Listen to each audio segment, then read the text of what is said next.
What's golden, y'all? It's Brian back with the Blurting While Dead live stream slash podcast slash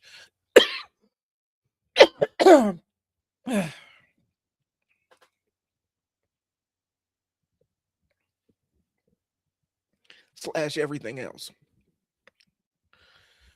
We're gonna start from the top because I didn't mean to gag myself. Wow. So this is the Blurting While Dead live stream. Um, we talk all things black nerd and all things black nerd adjacent. My black nerd aesthetic is comic books, wrestling, current events, politics, sci-fi, books, you name it. The only thing I'm not 100% into is the tabletop game scene, and that's probably going to change here relatively quick. So, tonight's edition, I had a entirely different show, and it kind of got preempted by ongoing shenanigans by our beloved autocrat is kind of what we're going to call it. And so I'm gonna opine a little bit about that, tell you about some stuff I got going on, and just kind of have a little bit of fun tonight. There wasn't a lot on the comic book scene that moved me much this week. I think we're kind of in that lull period because we just ended DCKO and we're trying to reestablish our universes. Haven't really seen anything from the Absolute universe. That was mind blowing. The new Wonder Woman was kind of dope. Having Wonder Woman and Absolute Wonder Woman as Zatanna kind of square off, and trying to reintroduce Superboy Prime into the status quo. Been a lot. Well, before we get, let's give yourselves a round of applause before we get too far into it. All right, thank you. So, and I've been my comic book output really has been online arguing with people about the Invincible universe, and really, because we ran into it with the boys, like when you had a bunch of new people come into the new boys universe, and the comic book universe is going to be different than the actual television universe. That's how it always runs. But the versus Superman, whenever you have the evil Superman archetypes, there's going to be the versus Superman argument, and back and forth with people online about can three Viltrumites, I think they had the meme was like Thrag, Omni-Man, and Conquest, could they like beat up Superman? And here's the thing, if you've read the comic books, the one thing that gives Superman his most power is the thing that the Viltrumites have a very difficult time enduring. And I'm trying not to get too spoilery with y'all, but it was an interesting thread of conversation. You can kind of tell who has only been introduced to the absolute or the Invincible universe through the television show. And it's no knock against you, but understand when you start the comparisons to Superman, the people that have read the comic books are like, nah. And even Kirkman, I think, is kind of Kirkman's kind of come out and said, yeah, they're kind of a tier, but they're a couple tiers below. You're flying bricks like Superman and a couple of other of the heaviest hitters in the universe. The Invincible universe is its own kind of thing. And when we talk about comic book universes kind of versing against each other, I'm off my script already. When we talk about comic book universes kind of facing off against each other, the thing you got to take into consideration is you're going to have to be dealing with the physics of each respective universe, if that makes sense. And so the physics in the DC universe are different than the physics in the Marvel universe. We've seen this with the Marvel and DC crossover events, why the Flash's powers don't work the same way, and when he crosses over to the Marvel universe, and Green Lantern's powers don't work the same way, and how the Hulk's power or his power scale is kind of either raised or lowered depending on how we're framing it, depending on what universe he's in. And so again, invariably, we're talking about what they're doing in the Invincible universe. The comparisons to Superman are going to be obvious, but if you've read the comic books, you're going to know why I'm like, this is kind of a dumb comparison, considering what Superman is able to endure and what actually empowers him versus what actually harms a Viltrumite. So I have yet to see how they're going to play it on the show, because the show is a different universe. than the comic book one. And I think from a power scaling point, um, the Viltrumites on the show are a little bit more powerful than the stuff in the comic books. So we'll see what happens. But anyway, but yeah, normally we talk comic books, fatherhood, and nerd culture, but tonight we're gonna zoom out a little bit because the world is kind of weird right now. Like I said, I had a completely different show in mind, but we got preempted a little bit by shenanigans, by our despot in chief. And so we got to chop it up a little bit about that, about the shenanigans, the geopolitical shenanigans or whatnot. All right, looks like we got a comment here. Hello, hello. Hey, Bonnie, how you doing? Thanks for tuning in. Yeah, so we're gonna get into it a little bit. I ranted a little bit. I did spend a long time last week kind of talking about ADHD things, and if that's a feature you guys want me to talk about, because I have adult ADHD. I had it since I was a little kid. I've had adult ADHD since I was a child. No, I got diagnosed as a kid apparently, and nobody ever really told me. And I found out once I got diagnosed as an adult. And post ADHD diagnosis, the things I've been able to accomplish in my life, um, basically getting to the top, one of meeting all my goals, my career goals and aspirations by the time I was like 34. Um, Being director of my own residential youth program, um, and then starting my own business. And that's kind of the pathway that I've gone on. And so, if you're interested in uh, how are you doing tonight? We're doing good. Good. I'm glad you're doing well. And join us. If you want to jump in, go ahead and jump in. I try to keep the comments coming on the threads and whatnot. And so I'm just kind of warming up and getting ready to jump into the body of the show. So sit back and relax. Thanks for joining. So have you needed medications for your ADHD? So with my ADHD, when I got diagnosed, I went to University Hospital, and I was meeting. At the time, I didn't know. I thought but they were in a psych. They were a psych resident, and the psych resident did the whole assessment and basically told me that yeah, you've been diagnosed with ADHD, and so the way that she wanted to approach it was start with a medication regimen. And so she started writing up the orders and everything, and her attending kind of interfered and decided that I was drug seeking. And so the medication they initially put me on was were like tranquilizers or some kind of uh, super sedative kind of thing. Um, and that was the first battery they put me on. And what I was experiencing was I was in a job that was literally almost impossible to do, even for a person that didn't have any kind of neurodivergence. It was an impossible job to do, and I didn't know it at the time. But I was shotgunning like any kind of caffeine drink. I've gone through every single caffeine drink I could. I was drinking them back to back, just so that I could stay focused. And I was basically self-medicating with caffeine. And they put me on, so the site they put me on these tranquilizers or whatnot, and I actually had to go to court for one of my families. And we had worked through the entire plan and everything, and the medication they put me on basically zombied me out, and I felt like I was in an outer body experience with my own body.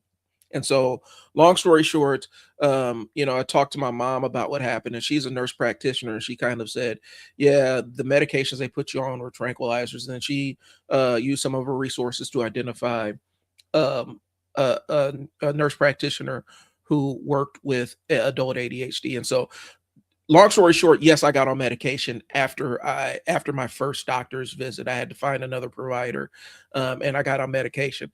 They started me out on Strattera, and I was looking for this magic pill. Like, Strattera was probably working, but I didn't give it enough time. And so Strattera, and then Vyvanse with the Adderall, kind of supplement during the day, as the Vyvanse wore off. And one of the one of the jokes I found out is um, a problem as families with that, and can I do without medication? Yeah, I struggled with it because I ramped up my dosage way too fast because I was expecting a miracle as opposed to kind of slowly getting the medication on board and learning how to adjust my life. And so I was expecting way too much, and I was on way too high of a dose of Vyvanse. And the way they describe Vyvanse is the medication you take for ADHD and discover that you have autism. That's kind of how it worked, because it zombied me out, turned me into a different person. And so I was did the Vyvanse thing for a while. It did help my career, but it wrecked my interpersonal world. And so I had to make a decision about whether I was going to stay on the Vyvanse. And so I came off of it with the doctor. It's kind of help and whatnot. And I was going without medication for a while. I was doing, I think it was methylfolate, and that was the only thing I was taking because they found out I had some kind of deficiency processing folic acid or whatnot. And so that was something I was taking, a supplement I was taking that helped with the ADHD to a degree, doing fish oil supplements that helped. And I was off medication for a while, for almost, I want to say almost 11 years. Um, and I actually got back on, and we tried Wellbutrin, and that was like the thing that I had been missing was Wellbutrin, because I think it does something with your dopamine or whatnot, and that helped me out. And so that's what I'm doing. That's what I'm on right now is Wellbutrin, and think Wafacine. And so those two things have really helped me out. Yeah, it can be very difficult on your interpersonal relationships. And here's the thing. Um, the thing that almost wrecked my marriage with my ADHD was actually going on medication, because the spontaneous, rambling, hyper creative person that I was, when I got on Vyvanse, that person went away, and I was like this really taciturn. Uh, People thought I was angry all the time, and I was just flat affect all the time. And so the thing that drew my wife to me was my personality and my over the top, my scatterbrainness sometimes, and things like that. And actually, that was part of the reason that got me off of stimulants and got me off the ADHD stimulants in the first place. And so that's where I came off of it. Oh, we got a lot of comments here. Um, Bro, I think I have ADHD, but I want to go to my doctors. My parents will shrug it off as being a weak ass, which is something I can take and won't need a prescription. Here's the thing. Depending on where you at, um, I do think that you should follow up with a doctor, so at least you have a game plan, because it's not always stimulants, it's not always medication immediately. There's lots of cognitive behavioral stuff that you can do, and lots of other kinds of therapies that you can go through to help you manage your symptoms. And then, like medication, you don't have to get completely medicated out like they used to do back in the days when you came out with ADHD diagnosis, where they just hit you over the head with a medication hammer. There's so many different ways that they can address it, that some of them require light medication and some therapy, others are strictly therapy, some are even supplement based.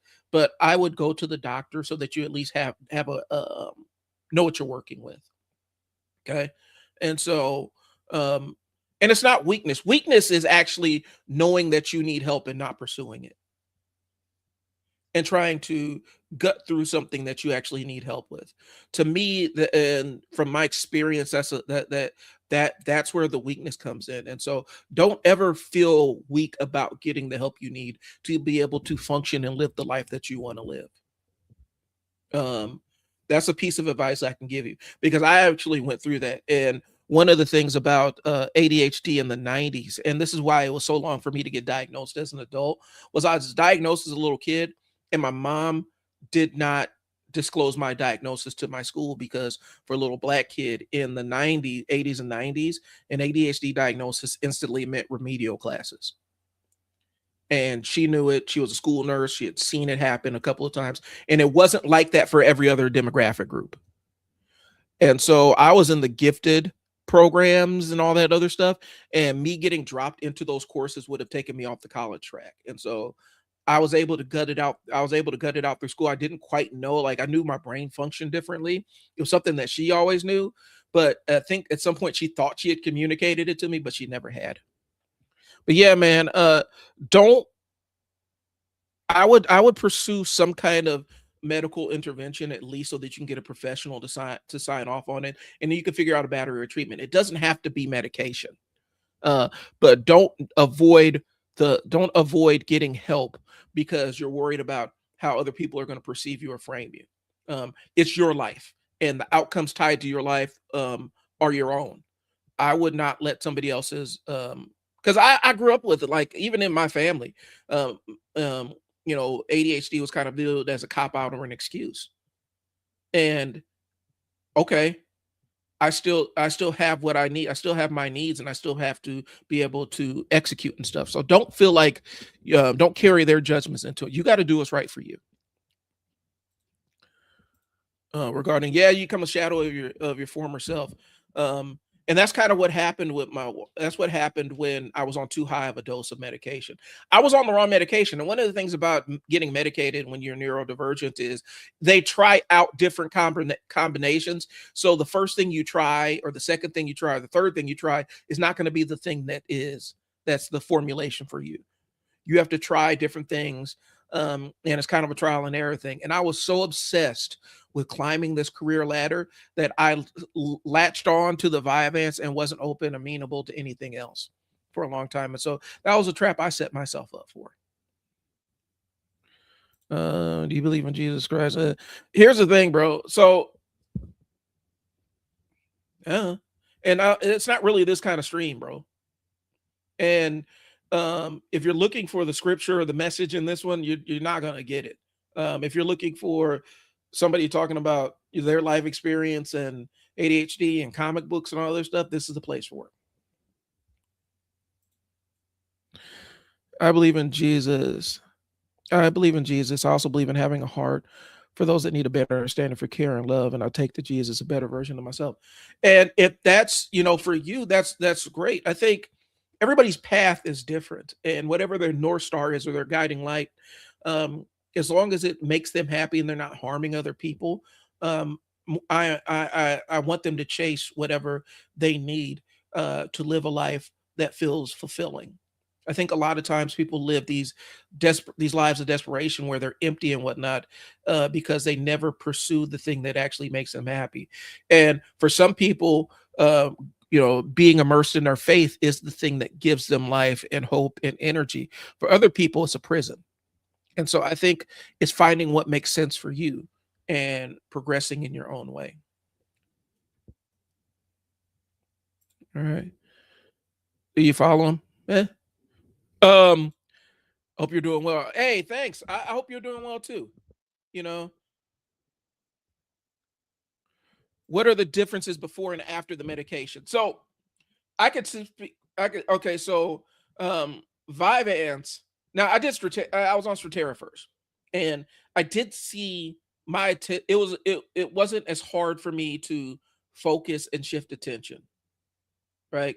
And the need and the urge to drink energy drinks and caffeine kind of faded away when I got on Strattera. The side effects with Strattera for me specifically was um it wasn't insomnia, but I was going to bed at a regular time, but I was like getting 5 hours of sleep and being alert the entire day and just needing 5 hours of sleep, and that's all I needed. And that was not normal for me.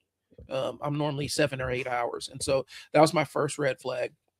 Um, but when I went over to Vyvanse, it was um, basically imagine you have a radio that's playing in your brain and just switching channels, or television that's constantly switching channels.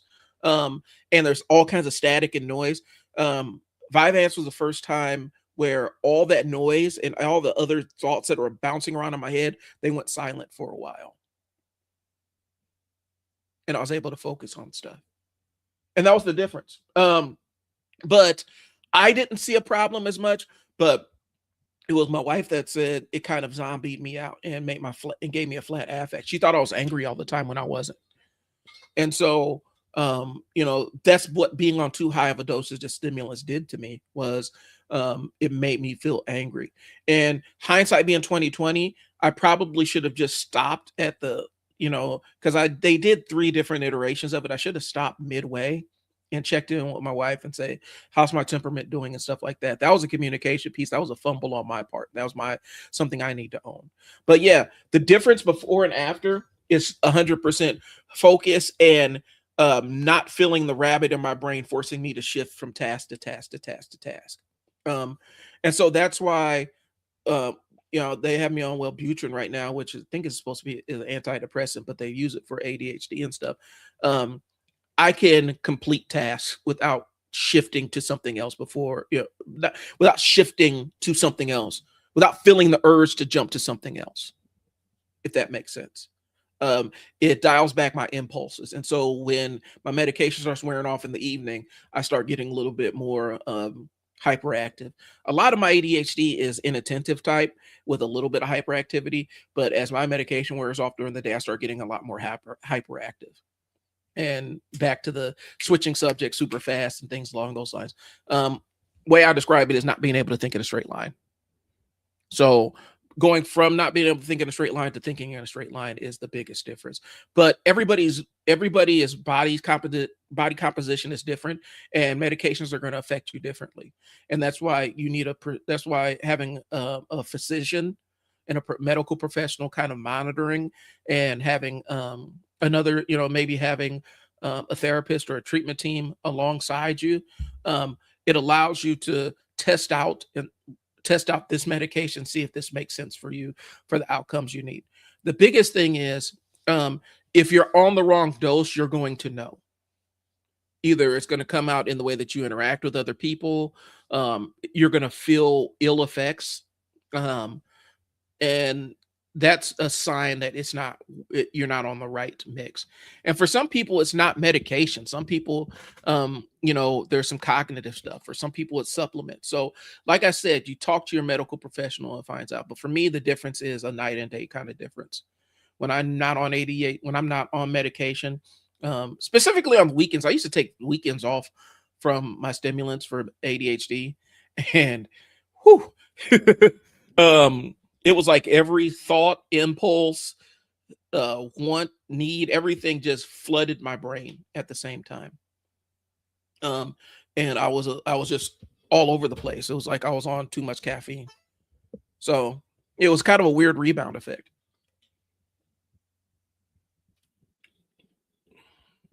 So, like I said, I really, really hope that, um, if I can encourage you to do anything, I strongly encourage you to go pursue some kind of help with it. It doesn't have to be medication, y'all. Just, something to manage it so that it makes your life livable. But sometimes if your life is perfectly fine, like for a long time, when I was working front lines and group homes and stuff, it actually suited my ADHD, because I couldn't focus on any one thing too long, because I had to shift my focus all the time, because that's how I monitored the kids I was responsible caring for. And so being able to task switch fast and shift from priority to priority to priority to priority, and deal with this crisis over here and this crisis over here and this crisis up there and stuff like that. Um, it was a benefit to a degree. Not being medicated. Now, being medicated, there are some things that I probably could have done a lot better, but it actually that lifestyle suited my ADHD, because I could go to the gym first thing in the morning, work out, and get all the hyperactivity stuff, and then I come to the group home, get the kids checked in from school, do afternoon homework stuff, and then take them up to the gym and just run with them. Football, basketball. We had a racquetball court, and I could just go all out and get all that hyperactivity out of me, and then wake up first thing in the morning again and hit the gym for another couple of hours, and then go pick the kids up or go to work and take the kids out and do other stuff. So it worked with my symptoms. As I got into a more traditional office job, it absolutely did not. Thank you for sharing your story, and thank you for opening up to this young person. And yes, you should see a physician. I wish my parents would have taken it a step earlier with me. I think here's the thing, and this is something that I'm adopted, so it's not always a clean translation, but a lot of times if you have ADHD, there's a good chance that one of your parents have ADHD, and they are projecting their bias upon you, if that makes sense, and how they feel about their neurodivergence on you. They don't want to acknowledge it because it acknowledges something about them that they may or may not want to acknowledge. But if you're getting pressure from your parents and saying, "Hey, you know you're soft" and all this other stuff, a lot of times it's them reflecting it upon you and how they feel about an ADHD diagnosis. That doesn't have to be your feeling about an ADHD diagnosis. So, like I said, I encourage you to go make sure that you follow up on it, because it could save your life. Depending on your age, it can save your life and your sanity. You always want to know what's going on with your body and your brain. You always want to have at least a grasp of it. You don't want to be encountering life without knowing and having some kind of way to navigate through terrain. Because there are days where I'm like, I'm out of sorts, or something's going on in my brain, and I can quickly kind of deduct or deduce, like, okay, um, you may have reached some level of burnout because you were hyper focused for these last couple of days on this thing, and so your brain needs a rest.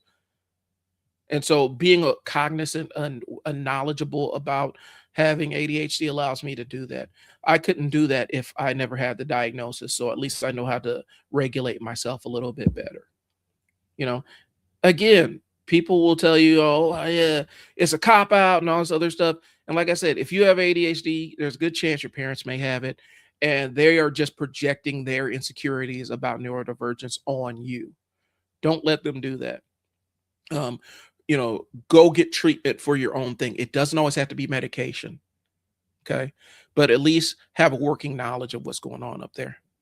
And yeah, I'm always down to share my story. All you guys gotta do is ask. Thanks for tuning in though. If you got any more questions, drop them in the chat. I'll discuss them. Um, So quick pivot, and if you want to talk more about the ADHD thing, jump in there and drop a comment, and I'll try to answer it on the stream. But I do want to talk about that transition from childhood to adulthood, and I think we don't spend enough time talking about being a kid and losing that sense of wonder about the world. And I've talked about it before. When I was a kid, man. Let me know when you're ready to talk about comics again. This is a good subject though. Oh yeah, I'm about to go into it here a little bit. I'm gonna be talking about something that's comic book adjacent. So if you want to stick around, that's cool. When I was a kid, and I talked about this summer, like this is when I first started this live stream. I grew up in the I was born in 79. I grew up in the 80s and 90s. And in the 80s, like ninjas were like a big deal. Like ninjas were like huge. You can go into the video store and they have an entire section full of movies about ninjas. Like they were prevalent, they were real, they were pop culture and everything. And growing up, we used to watch ninja movies all the time. Like we would go to Blockbuster, date myself, we go to Blockbuster and find whatever was out there, like Ninja Domination or American Ninja, and we watch them. And we actually at the 99-cent store, they used to sell like throwing stars, which it's kind of a weird thing to sell to children. Medical uh metal shrinkins where you could just throw them and they stick in the wall and stuff, but they would sell them to us. And so we would get all ninja'd up and everything. And I was a nerd, so I was in Cub Scouts. And so one day, Cub Scout master brings in a guy and he helps out with the troop or whatnot. And he sits us down. And I was used to the gang talk. I came up crack era, post crack era, while the drug wars were going on. And so we were used to the gang talk and the drug talk and what to do in a drive-by and all kinds of other stuff. He pulls us up and sits us down, and it's really kind of this somber, serious conversation. And um, he's like, I need to talk to you guys about something. And it's really serious. And so we're like, all right, cool. Now I'm about 8, 9 years old and talk to you guys about something really serious. And we're like, all right, cool. And so he starts talking. He's like, I'm seeing lots of stuff on television about ninjas. And we're like, ninjas? Wow. Okay. So we're talking about ninjas. Now I'm invested, right? And so he's like, yeah, there's lots of television shows and stuff about ninjas. And I'm here to tell you that ninjas aren't the good guys. They're bad guys. And they hurt kids and they kill people. And ninjas are really bad. This ninja life is nothing to play with. And so I'm just here to let you know that the ninja, I mean, I'm kind of paraphrasing in my adult way, but the ninja propaganda is real. Don't fall for the ninja agenda. And my little 8, 9 year old brain was churning it. And I'm like, the message I was supposed to take was, man, ninjas are really bad and I need to avoid them at all costs. And my brain was like, ninjas are real? Like, this is a game changer for me. Like, there are ninja villages out there that I can go join, and I can join a ninja clan. And instantly, 8 years old, I made a career decision. I was going to join a ninja clan when I got older. Like, that was it. And I know the intention was don't fall for it. Um, but he validated all these things I had in my brain about ninjas being real. I'm like, nope, that's it. That cuts it. I am joining a ninja village, and that's it. I'm going to join a ninja gang, and that's going to be my life. That's going to be my career option as an adult. And so it was really dispiriting to come up and grow up and realize there were no ninja gangs out there. And there wasn't this magical, mystical world of ninjas where they're teaching you the killing arts and doing high stakes missions and all the other stuff. And I need you to understand like how ubiquitous ninjas were. Like, I grew up watching G.I. Joe, bro. The cartoon version of G.I. Joe, Snake Eyes didn't do a damn thing. Like, he had maybe had 1 or 2 episodes where he did actually something. But everybody's favorite G.I. Joe when I was a kid was Snake Eyes. He didn't do anything. And I was one of the only kids that actually read the G.I. Joe comic book, where Snake Eyes was super active in the G.I. Joe comic book. In the Marvel continuity, bro was super active. In the show, he didn't do anything. In the comic book, he was catching bodies. He was like one of the main POV characters in the comic book or whatnot. There's a whole storyline between the Baroness and him, and why he was disfigured and why he had to wear the mask and everything. But on the show, he didn't do anything. All he had to do was stand there, look cool, and we realized he was a ninja. And Storm Shadow was the boy. Even though Storm Shadow was a villain, he had a strong fan base in the hood. And so ninjas were really ubiquitous. And so the transition from adulthood to childhood was realizing that, ninjas don't exist. And I think one of the shames is as you transition from adulthood to childhood, nobody prepares you for the imaginary worlds that you thought existed and how they just kind of collapse upon each other. I think that's why I'm so invested in comic books, because it allows me to hold on to some of those imaginary worlds that allowed me to escape when I was little, especially some darker stuff. Darker times allow me to escape. Samurai Jack. Samurai Jack is still one of my favorite shows, bro. Like when they released the final season of Samurai Jack, we were locked in. The whole family was locked in. Because I'm like, we got to see how this ends. Just like with Primal. The last season of Primal was amazing. It just stopped. It just went off. But the final season of Primal was phenomenal. And Samurai Jack was kind of in that same vein. Long Dark Survivor. Oh yeah, I know those. You just have to stand there and they throw a metal javelin at your feet. And yeah, they would sell those to kids. They sell them up at the Kmart up on the corner. But yeah, I used to think, like I said, I had an entire different perspective of what danger was. I mean, I grew up where gangs and drugs and all the other stuff, but I also thought there would be more ninjas. And I thought acid rain would be a much bigger deal than it really is. Like I thought that was like a constant threat of ninjas, acid rain, and quicksand. Those are the things I thought were threats when I was little, aside from, gangs and drive-bys and guns and stuff, other stuff that was happening concurrently to me growing up. I was also worried about, I wasn't necessarily worried about ninjas because I wanted to join a ninja gang, but acid rain and I thought that quicksand was a much bigger threat than it really is.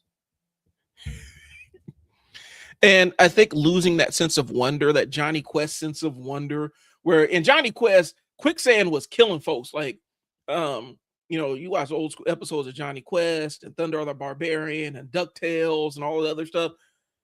Quicksand was jamming people up, bro. People were losing, like it was killing thousands of people a year in those cartoon verses. I cried so hard. I love Primal. Primal was amazing. And the Primal's one of those shows that actually got better every season. Not a lot of shows can say that. But the subsequent seasons of Primal, it got better and better, and it ended on a high note. Now, I really hope that this season of Primal is kind of a stake in the ground in the end of Fang and Spear's journey, and we start with new POV characters if we come back for another season of Primal. Because I did like the anthology episode they did where it was the British guys living in the mansion being hunted by that wild man and the serial killer. That was dope. And I would like to see more episodes of something along those lines where it's kind of an anthology series. But I think we need to have it into Fang and Spear's journey because it ended up on a really, really high note compared to where the last season ended, where it was like kind of bleak and depressing. And this first one really started out as a series of gut punches. That's cute. I'm a kid from the 70s, was all freaked out by the bomb we saw every day. We were going to have a nuclear war. Yeah, the atom bomb the day after. What was that made for TV movie? I was a little bit too young to understand what it was, but it was like the what happens when they drop the atom bomb on us, and it was like a made for TV movie. For those that don't know, growing up, they used to have movies that would last a week. And it was like you tune in every night to see the next part of that movie. It was a made for television movie, and I think they made a made for television movie about the nuclear bomb. And now we're living it, which is really kind of an interesting place to be in 2026. We're kind of living um what the pervasive fear of what nuclear annihilation is going to be like. But back then they had a show where they would just show the day after and what happened after they dropped the nuke on everybody. And yeah, and if you missed the made for TV movie, you just missed it. Like I remember when what was it? What was that show? It was Stephen King, The Stand, because I read The Stand. Um, they did the TV show for The Stand, and at the time, my cousin was the only one. My cousin was the one who was all the way into Stephen King. I hadn't reached that point yet. I wasn't a fan of Stephen King, but he was when that dropped, and so he was hyped about that terrible movie. Um, but The Stand was kind of one of those made for TV miniseries. But there's a couple of others, like a Jackson's American Story, that was a made for TV movie. The Temptations, that was one of those made where you had to tune in every single night to catch the story. There was no TiVo, there was nothing for you. If you missed it, that was it. You had to wait till next season until they did it, or they may do it on a Sunday or something randomly. That was it. The reason why I love The Walking Dead and end of day scenarios. Yeah, I was fascinated, and I think there are different types of nerds, and there's post-apocalyptic nerds who are super into like the zombie, end of the world, Mad Max, kind of apocalypse thing. I'm fascinated by like the robot Terminator apocalypse kind of thing. I think every nerd has their favorite apocalypse setting for stories. Um, I was kind of partial to the Terminator apocalypse, and but yeah, the zombie end of days, kind of apocalypse. I actually read the Walking Dead comic books, and wow, that was a journey. um, I was depressed by The Walking Dead when people didn't even know what it was. Um, and they changed some elements of it. I think it actually made the show a little bit stronger. But for me, I watched and then like I just kind of fell out of watching The Walking Dead for a while. Um, and it didn't have anything to do with Glenn. I knew Glenn was going to die. I knew he was going to eat it. Mad Max Beyond was a Beyond Thunderdome with Tina Turner. My mom used to love that movie. I didn't know my mom was actually kind of a nerd. She was into more like detective books and whatnot, but she liked her action movies, and she loved that. Was it Mad Max Beyond Thunderdome? Hey, the Terminator. Yeah, it could happen. I mean, like we're kind of set dressing for it. That's why I'm not freaking out about AI, man. I mean, something's gonna get us. Human beings are clumsy. We're clumsy, um, and we play around with things that will annihilate us all the time. And so, right when AI becomes a real threat, then we'll start screwing around and create something else that's even worse. and then that will replace it. It'll be our new fascination with AI. Um, you know, but I think every nerd has their end of days kind of thing. It gets problematic when you become like a billionaire nerd, and then that becomes your fixation. Like you become like an Elon Musk, where you are so fixated with the end of days apocalypse. And it's not just Elon. I don't know if there's a television show, and I can't quite name it, but it was showing how a lot of these tech billionaires, they have these conferences where they get together, and you would think they'd be talking about how to improve the world or how to help people and stuff, and mostly it's them exchanging notes about their doomsday bunkers and how they're going to subjugate the rest of us and control the rest of the population when the deal goes down. That's what the entire Cybertruck thing was about, right? It was like an end of days kind of vision of, can this thing drive through the zombie apocalypse? Like seriously, that was kind of his line of thinking. But the billionaire tech bro nerds who have the doomsday kind of fantasies, those are the scary ones that you have to watch. Like I said, they had a big conversation. They had these big, huge conferences about how they are going to establish a fiefdom in the post-apocalypse. And the crazy part is some of them even have it planned out where they're going to have the military, like they've hired special forces guys. When the deal goes down, they're going to come to them, and in exchange for protecting their families, they are going to provide security to these millionaires in their underground bunkers. And you could tell people who've never been in a fight before and never really had to deal with any kind of street shit because here's the thing. So you hire Mr. Special Forces, you're a billionaire lunatic tech guy, and you have your doomsday bunker and the deal goes down. You bring in your Mr. Delta Forces, Special Forces. One thing, a lot of the Special Forces operators, they have a level of psychopathy that they're like sociopathy that they're working off. They're not always the nicest people in real life, because there's certain disconnects you have to be able to do to be successful in that career. So they're going to bring this person in. They're going to move into the bunker, and this person is going to protect billionaire from all the other rest of us. And my question is, what's going to protect billionaire from special forces person when they decide, I don't listen to you anymore, and we're all locked in here, and there's really nothing you can do. You can't whoop me, you can't beat me, and really it's either you give up all your resources and put me in charge, or it's over for you. I don't think that they thought that through, but they have these kind of high level conversations and don't really understand human nature. It's really interesting. How many calls last year? COVID. We all just seem bound and determined to destroy ourselves. I think that's the folly of human nature. I think Kurt Vonnegut has mentioned it. Basically said we're all here to fart around. You know, and I think the best thing we can do is maximize the time you have and enjoy, and live the life on the terms that you want to live it. You can't worry about all this doomsday stuff and stuff like that because it's out of your control or whatnot, but live the life that you want to live, and enjoy it. I wonder if it's true that Oprah and Rosie McDonald own bunkers on islands. I mean, you look at all these people, $1 billion.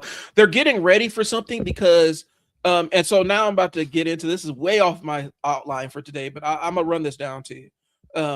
And you guys can 100%. You are allowed to fact check me on this one. Okay, so buckle in. So that cabal of millionaires, that PayPal mafia, Peter Thiel, by extension, Elon Musk and all those other guys, the guys that own Stripe and Airbnb and all those other major corporations or whatnot that are the tech billionaires right now. A lot of them subscribe to a guy named Curtis Yarvin. And you could, like I said, Google me on this one, y'all. I'm not BSing on this one. Curtis Yarvin, they call it dark enlightenment. And Curtis Yarvin he's anti-democracy. He has white nationalist overtones.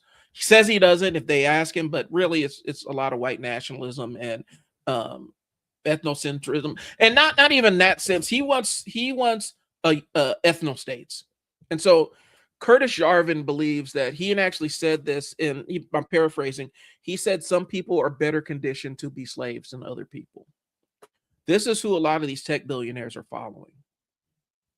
And they think the best world order is not a democracy with elected officials, but kind of this techocracy kind of thing where technology determines everything, and you basically are run by a CEO. That's why you're seeing a lot of these like cities, these libertarian cities pop up um, in other countries. I think it was Costa Rica where one popped up or whatnot, where they've essentially they've said that we make our own laws and the laws are determined by the board of governors. It's really kind of a dark thing, but a lot of these guys follow anti-democratic guys like Curtis Yarvin.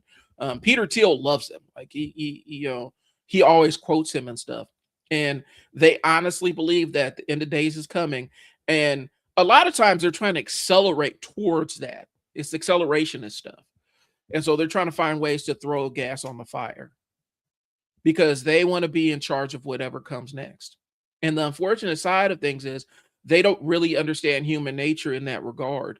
I call it we talk alpha males and stuff, and it's all bullshit. The person that came up with the concept of alpha males has discredited that and disavowed that a long time ago. But it's a lot of fake alpha males. They're alpha males because they have money and resources, and that's it. But they think that makes them tough and badasses and everything.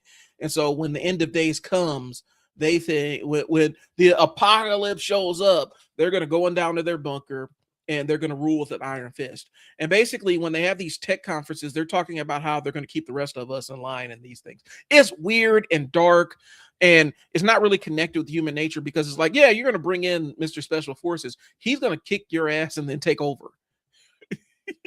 What are you going to do to stop him? Your money doesn't mean anything. And I think I think a lot of tech billionaires, like for a lot of these guys, their money is on a computer screen somewhere. It's based on some computer screen somewhere. It's not cash. It's not cash or anything solid or liquid that they can exchange for goods and services. It's data on a screen. Well, if the deal goes down and there's no computer systems, there's no banks, how are you going to pay people to be loyal to you? And what does money mean at that point in time? The bartering system is going to look a lot different. It's going to be, do you have access to fresh gasoline, and can you refine gasoline? Can you refine oil? Can you grow food? Things along those lines. That's who's going to be in charge, not some technocrat. That's not some tech billionaire. And yeah, if Rosie O'Donnell and Oprah have their bunkers, I think one of the things is when you reach that level of mind warping kind of wealth, food and bullets equal safety. That's what it is.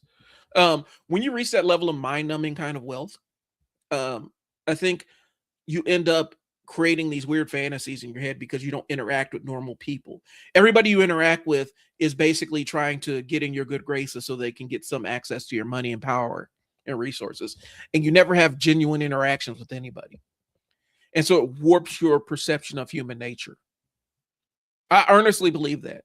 And I think that's why once you get up to a certain economic strata in the country, there's a level of disconnect that happens.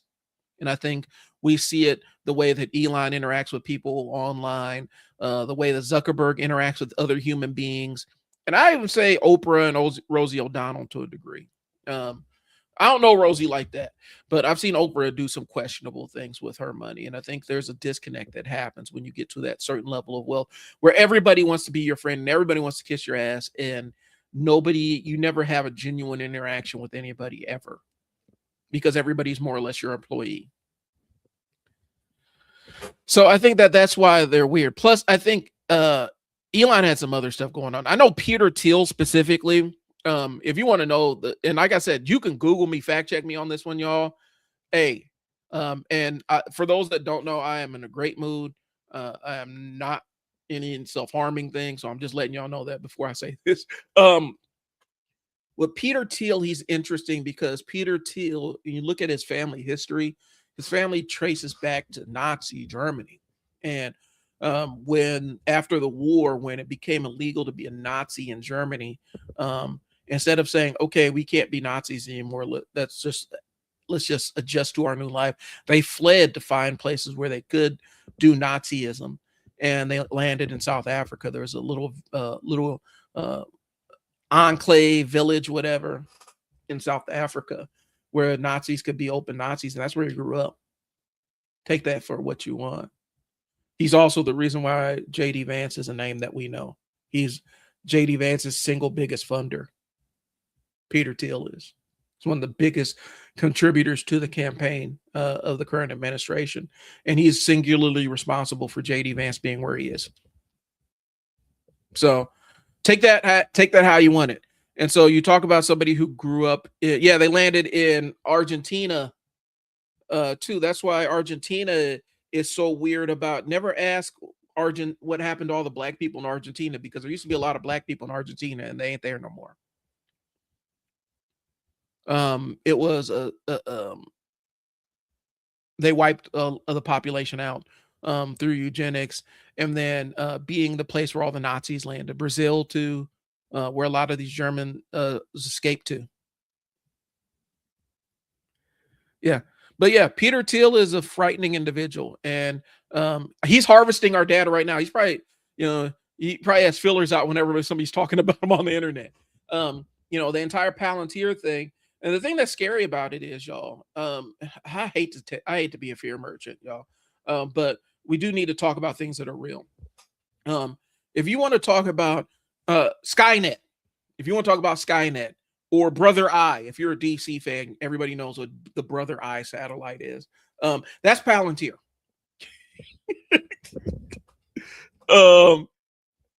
Yeah, that's Palantir. Yeah, terrifying and disgusting. He got real scared. Yeah, don't laugh. And it's true. Like, but if you want to know, like, Brother Eye is Palantir, and basically Palantir, it was kind of born because PayPal developed all these different technologies that could kind of determine, more or less, they could determine fraud and predict fraud. It was predictive technology. And so they just said, what if we took this fraud prediction stuff and used it on aggregate data? And so a lot of police forces for a while in the 2000s were using it to basically predict who was criminal and where criminal activity was going to happen, and surge police forces towards that. And then they would use it to comb the database of criminals, of people that had been arrested and had police contact, and basically decide who to surveil based on who Palantir said was likely to reoffend. You can look, and it was in the NYPD. They used it in the LAPD. I think they used it in Florida too. This is all Palantir stuff. This is Peter Thiel stuff. And so when you look at who the people that are kind of running the cabal of billionaires that are running the country, you have Peter Thiel, who I've kind of talked to death, Larry Ellison. If you don't know what Oracle is, Oracle makes the databases that contain all the information. All the information. Your bank probably uses Oracle databases. Your social media provider, your job, hospitals, universities, anywhere where there's data to collect, there's probably Oracle system built in collecting that data. And so with Oracle, you have a giant, you have access to all these databases that collect all the data. And to see interviews with Larry Ellison, when they're interviewing him, he starts grinning like, yeah, when we can watch everybody's well behaved. We can just monitor everybody and see what everybody's up to. And then he tried to walk it back, like, if we're always watching the police and they can never do anything wrong, which is bullshit. It's not real. But he is obsessed with collecting data on everybody and knowing everything about what everybody's doing at the same time. And so you have this massive database company. And Oracle, Larry Ellison also essentially owns TikTok in the US. They essentially own TikTok in the US, and his son actually is the head of Paramount. So they have their hands in a lot of stuff. So you have Palantir, which can comb through a lot of aggregate data and make predictions like that. You have Oracle, whose job it is to create databases that harvest all the data. And so you take Palantir and Oracle and combine them, and you have what we're living in right now. That's what we're experiencing. That's the world we're living in right now. What are you gonna do with it? I mean, I could tell you the information. There's nothing you can really do with it except work within that knowledge. There's no way that you're going to take yourself off the grid of Palantir or, you know, you're going to you're going to extract all your data from Oracle. There's no way you can do it. If you've done anything that requires you any kind of data entry, Oracle has your information. It's an Oracle system. Now, I'm not saying that all Oracle's databases are connected to their main server, but there's backdoor access. I don't believe for a second that they can't access the systems they create. They have to be able to do it because that's how they lock people in. That's how they lock these corporations into using Oracle databases, even though they're not the best database systems providers to use. You just get grandfathered in. But the thing that's scary is how many different things that we use that are dependent on database systems by Oracle. I think Spotify has to use it, and anything that organizes anything is probably built on an Oracle system. Plus, CIA uses Oracle. That's where he makes a lot of his real money. So, yeah, the Ellisons, Peter Thiel, of course, Elon, Mark Zuckerberg, all these guys have unlimited access to our data, and there's not really anything you can do about it. What are you gonna do? So they're planning for doomsday, and we are their enemy as far as they're concerned. We're their enemy in populate and labor force as far as they're concerned. They're about to. I mean, they're in for a rude awakening if they think that they're going to be able to control people because they have a bunker. Like, it's not going to work like that. Well, it is what it is. All right, let's see where we're at here. Oh, so this kind of ties in to what I wanted to talk about next. So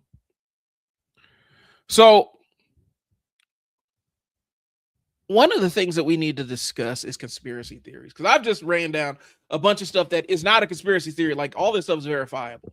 I'm actually a person that tries to debunk conspiracy theories wherever I encounter them. Okay, and there's a standard that you can apply to conspiracy theories to kind of validate what they if they're true or not. And I want you guys to kind of take this with you. If you're encountering somebody who's in the grips of a conspiracy theory, the thing you ask them is, if I was able to prove that everything that you believe about this conspiracy is false beyond a shadow of a doubt, this conspiracy that you believe in, if I am able to physically prove that this thing that you believe in is unequivocally, unquestionably false, are you going to be relieved or are you going to be disappointed? If you're disappointed that I disproved your conspiracy theory, that means you're too invested in the conspiracy side of things. If you're relieved, then you're not in the grips of a massive conspiracy theory. You're thinking like, this is a threat. It's regular threat detection. A lot of times conspiracy theories come to the fact that intelligence is kind of how we measure intelligence is based on our ability to recognize patterns. And for a lot of people, in their idle mind, their pattern recognition systems go kind of haywire, and so they start connecting dots and trying to connect dots in the noise and the static and make shapes out of it. And so I think a lot of times we end up being harmed by conspiracy theories because here's the thing: some of the stuff that's happening that you think you need secret societies and all this other, it's happening right in front of our faces. Like, right, like the entire Epstein thing, that didn't take a secret society. That just took a guy who was connected to a bunch of intelligence agencies and had a bunch of blackmail material on people. That's all it took. You didn't require no secret cabal of elites or anything that were working in the shadows. They were doing it with the full knowledge of a lot of people. You didn't require the secret society to make that thing work. Okay. And so let me ask you a question. Do you believe chemtrails are real? This is a general question. And if chemtrails are real, what am I supposed to do about it?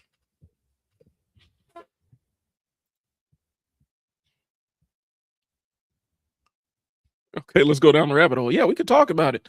Um, I think aliens are probably, I don't know, I think they may be real. I mean, it sounds like that's what a lot of experts are saying, that there's probably something out there. I do believe, and I saw something where basically they said it's either our part of the Milky Way galaxy, our solar system specifically, is kind of in a cosmic void where we're just in this big, huge, empty space and nobody knows why it's a void. And so it would make it very difficult for any alien to get close to us because we're actually not really close to anybody. We're just in this empty space in the middle of our in the arm of our galaxy. So I do think they're probably aliens somewhere. Well, I mean, what's that do right now for me? Um,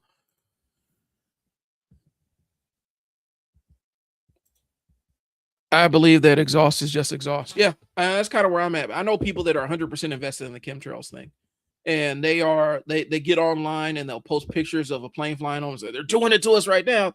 And my question for them is, okay, so what do you want me to do with that information? What am I supposed to do?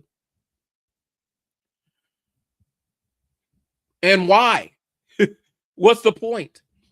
It kind of goes into um the flat earth kind of thing. Like, so you're telling me that, and I got a couple of questions, so I'm gonna get to you guys as I come across. Um, you know what sucks? Yeah, I believe we're not alone. I believe that there probably something out there too. An emotional salary of how employers can pay you in feelings and a living wage, and grocery stores don't accept feelings as payment. Yeah, it is what it is. I mean, I believe that they don't want happy employees. I think that um you have different tiers of management. So I'm gonna jump to that. Hold on once, hold that thought real quick. Um, because we were talking about the chemtrail stuff, and the flat earth stuff. The flat earth theory, the question I always ask flat earthers is this: why? The government's, so you're telling me the government's invested trillions of dollars at this point into um convincing the world, convincing everybody that the earth is round. And they've done it for what reason? Because the scholastic globe manufacturers have some leverage on the why? What is the purpose of convincing everybody the earth is flat? Why would they do that? Who benefits from it? You don't have an action like that unless somebody actually directly benefits from it. And I think that does lead to the next question. Um, I think that there's different layers to this. I think as you move up management, um, I think the people, like the direct managers, they actually do want a workforce that is satisfied and happy because they actually produce better results. They make your life easier as a manager. As you start getting further and further up the chain and further disconnected from the front line, I think people just get indifferent and they start viewing um, their employee roster as numbers on a chalkboard somewhere or on a whiteboard somewhere. You know, stats on a sheet. I don't think that they are saying they want unhappy workers. I just think they don't care. I think they're indifferent. I think that's what happens when you get to a certain level of wealth. Is you just become indifferent to other people,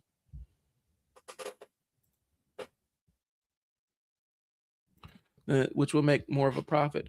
I think that enshittification is real. I do believe that planned obsolescence is a thing that they've built into a lot of systems so that we have to consume more and more and more. Um, I don't think that this necessarily being unhappy. I do think for some people, when you get a level of disconnected, they think they see money as the only motivator in the world that matters to the people because that's what matters to them. And then they lose sight of things that actually motivate human beings. And so I do think as you start moving up the ladder, there's a layer of disconnect between frontline workers and regular people. Yeah.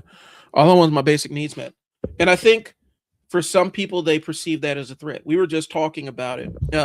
And me and Bonnie were just talking about this, where um, these oligarchs, these corporate, the big players, the billionaires, the multi-billionaires, the people that the oligarch class.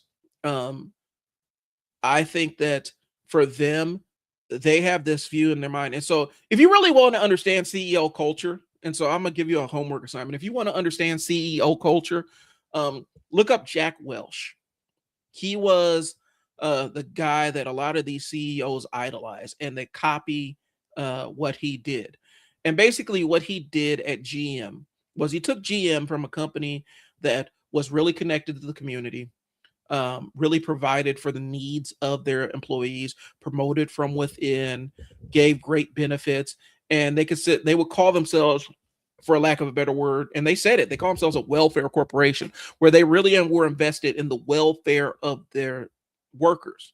And so that was consistent raises, steady work, retirement benefits, all the things that build a strong community around a business.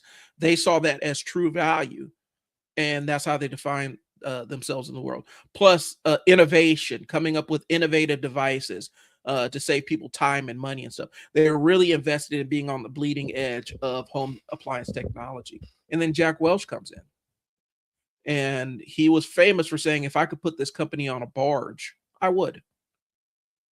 And I would just go to wherever they would charge us the least amount of taxes.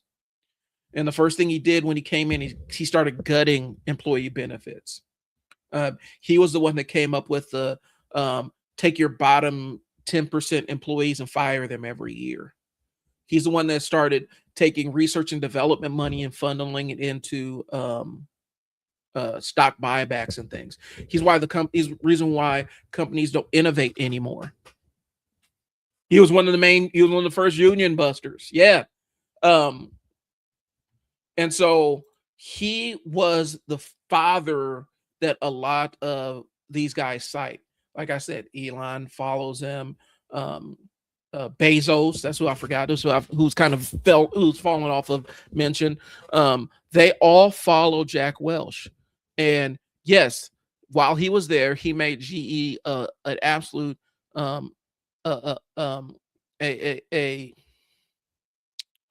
sacrilegious amount of money.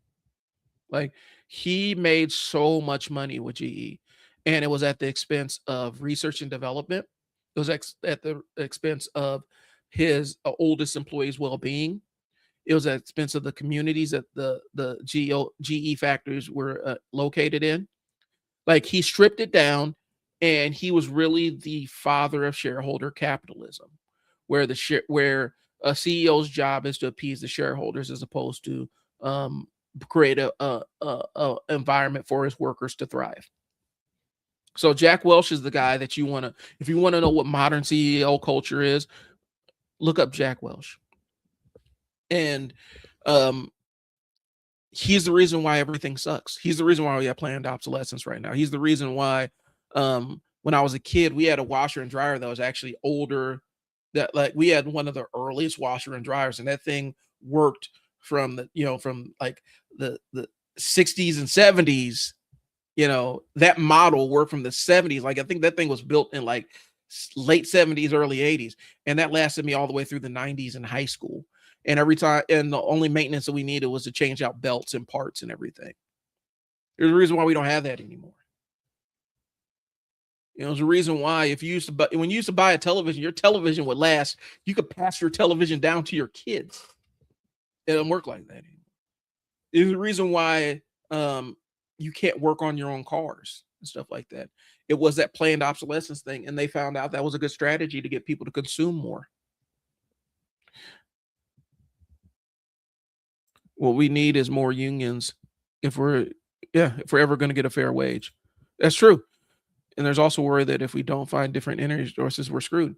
I think as soon as they find a way to make a huge profit off the next energy source that they find, as long as they can create disproportionate profit, if they can find a way to disproportionately make profit off of new energy sources, that's when we're going to start seeing new energy technology come out. When they find a way to 100% maximize the amount of money that they're getting off of us. I have a 30-year-old speed washing machine that still works. Right. It just speed queen washing machine that still works because they built it to last. They built it to their model was built on selling you replacement parts, not selling you new machines. Look at your phone right now. Why do we need to upgrade our phones every year? I literally just upgraded my phone. I had my last phone for almost 6 years. Why do I need a new phone? But the only reason I had to was to update it. Like right now, Microsoft is forcing a bunch of people to upgrade their computers because Windows 11 doesn't allow for this whatever chip. You have to have this special chip. And if you don't have this special chip, then Windows 11 can't do security, blah, blah, blah, blah, blah, blah, blah. Really, they're forcing you to take the laptop that has worked great for you. My video editing rig is a old gaming laptop that I turned into a video editing rig. It works. It's the best computer I've ever had. I can't upgrade it to Windows 11. I can brute force it, but it would be kind of this hackneyed kind of way. And they're forcing all these people to upgrade their Windows PCs because they saw that they get money off the licensing and stuff. And so the only way to get more money and extract more money out of Windows users is to force them to buy new computers. They're trying to mirror what Macintosh or what Apple does, where you got to buy a new Mac every year. People feel like they have to buy a new Mac every single year when you don't. Like I've had that computer for almost 10 years now, and it still works. It's still my best editing rig.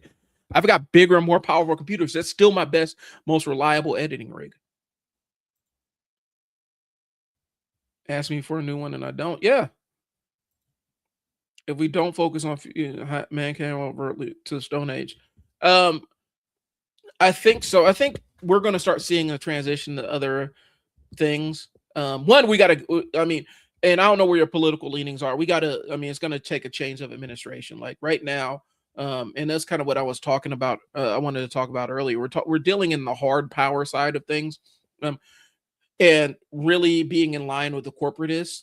I'm not saying the other side is not in the pocket of big corporations. They've already proven that they are. But I do think we'd be more amenable to alternate investing in alternate energy things once we have a change in administration. That's why it baffled me that Elon was so gung-ho about Trump when he made his fortune off of selling those carbon energy credit things. Those carbon credit things. It was the biggest scam in the world. But he was, I mean, Tesla didn't make money selling cars. They made money selling carbon credits to other car companies. And so instantly that I knew that was a program that would be on the chopping block if we had another Trump presidency. And guess what happened? So now he has to pivot and find other ways to make money with this thing. I do think we're going to have to rotate people out. I think we're going to have to rotate out the current administration, and we may not survive that. That's the thing about electing a despot. Think about electing a autocrat. They don't leave easy. But we're gonna have to rotate out the current crop of politicians and rotate in some that are more in line with energy conservation. It takes $20 to make an iPhone that they sell to a sucker for thousands of dollars. So where's the disconnect? I think the reason why it costs so little is because we're benefiting from cheap labor over in China. In order to bring over the engineers and be able, because here's the whole thing, the supply chain is centered over in China right now. I know I'm sounding like a know-it-all, y'all. I'm really not trying to, but I'm fascinated by this kind of stuff. The supply chain is kind of situated over in China. That's where the global supply chain really is, especially when it comes to electronics. And in India and China, you could have somebody who has engineer level knowledge and pay them essentially pennies on the dollar, what you would have to pay an engineer in America. And so that's the reason why this technology is cheap, because the labor is cheap to build it. If we try to build iPhones over in America, you're looking at a $5,000 device once you factor in labor costs, and then making sure that the CEOs get their margins too, because they're always going to pass the cost on to consumers. That's just how it runs. And so, um, I think that we have this perfect, and it go all. I'm telling y'all, it does go back to Jack Welch. Like, if you want to track the current how corporations operate, this is the guy, y'all. He created this world where corporations invest very little in the products that they make. They're trying to squeeze every penny out of the consumer and every penny out of their workers. And that's the world they created. I have a theory about kids saying 67. Hit me with it.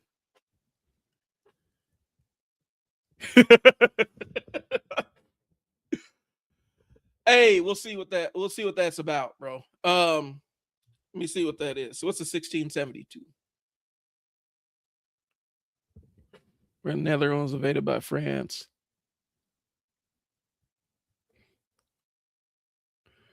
It could be. I think it's just one of those nonsense phrases that crossed over into the normal parlance. It doesn't necessarily mean anything. It's just a way to kind of troll people. But I've asked my kids, and that's kind of where they're at with it. But we can roll with your theory too.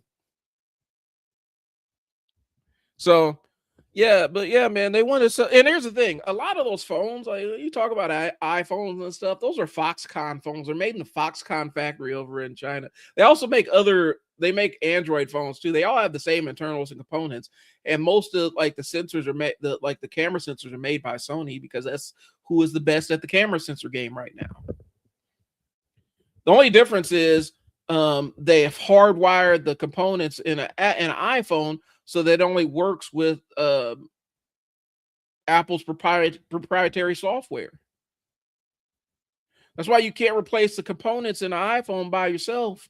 You can't repair.